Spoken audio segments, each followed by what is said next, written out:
आजच सबस्क्राईब करा आणि आपल्या आवडत्या मालिकांचा आनंद लुटा। हे प्रेम बिम काय ग? हे असल्या अल्लड वयात हे होतच राहतं, पण म्हणून प्रेम आहे यासाठी मुलांच्या आयुष्याची वाट लावून घ्यायची आपण? हे बघ तिलोत्तमा, प्रेम आहे म्हणून न जुळत असलेल्या जोड्या बळजबरी जोडायच्या नसतात। मला ताराच्या चांगल्या भविष्यासाठी तिला गायक नवराच करायचा आहे। आणि मला सांग तिलोत्तमा, आता हे जोड्यांचं आपण बोलतोच आहे तर अजून एक उदाहरण देते। तुला सावली आवडत नाही ना ग? म्हणजे अजिबातच आवडत नाही। पण मग उद्या तुझ्या सारंगने म्हटलं की माझं सावलीवर खूप प्रेम आहे, तर तू स्वीकारणार आहेस का त्यांचं हे नातं? भैरवी,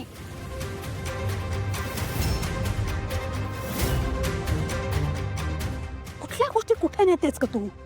सारंग, सावली, सोहम, तारा वेगवेगळ्या गोष्टी आहेत या। मग तूही नको ना कुठल्याही गोष्टी कुठे लावूस। म्हणजे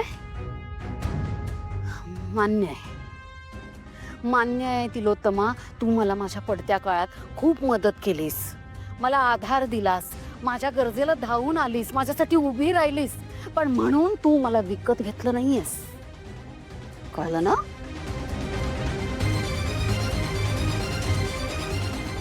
भैरवी वझे, खरेदी विक्रीची भाषा तुझ्या तोंडी शोभत नाही।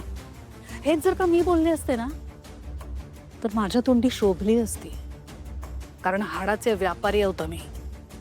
इतकी वर्ष सक्सेसफुली बिझनेस चालवते मी बोलू शकते असं, पण तू हाडाची कलाकार आहेस। पण बघ ना, इथे सगळंच उलट चाललेलं आहे। तू कलाकार असून खरेदी विक्रीची भाषा करतेस, व्यवहाराची भाषा करतेस, आणि मी एक बिझनेसमन असून सुद्धा इमोशनली चालते। हे बरोबर वाटते का तुला? तिलोत्तमा, तुझ्या बाबतीत मी कधीच व्यवहारी नव्हते, पण आता इथं प्रश्न माझ्या मुलीच्या आयुष्याचा आहे, तिच्या करिअरचा आहे, त्यामुळे आई म्हणून माझं असं व्यवहारी होणं साहजिकच आहे।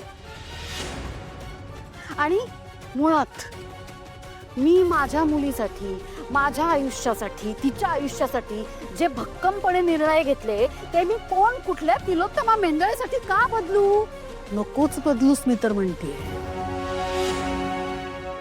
पण मग आपल्या मुलांच्या आनंदाचं काय? मला त्यांचं भवितव्य त्यापेक्षा जास्त महत्वाचं वाटतं। मग मी जे प्रपोजल दिलंय ना तुला, त्यात तुझ्या मुलीचं भवितव्य जास्त उज्ज्वल आहे, पण ते माझ्या मनासारखं नाहीये। आपल्या मनासारख्या गोष्टी कधीच होत नसतात, कॉम्प्रोमाइज हे करावंच लागतं। मग एक काम कर ना, तू तुझ्या सोहमच्या बाबतीत कॉम्प्रोमाइज कर ना, मला का अक्कल शिकवतीयस?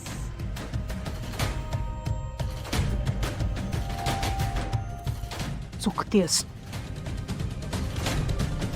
भैरवी, चुकतीयस तू।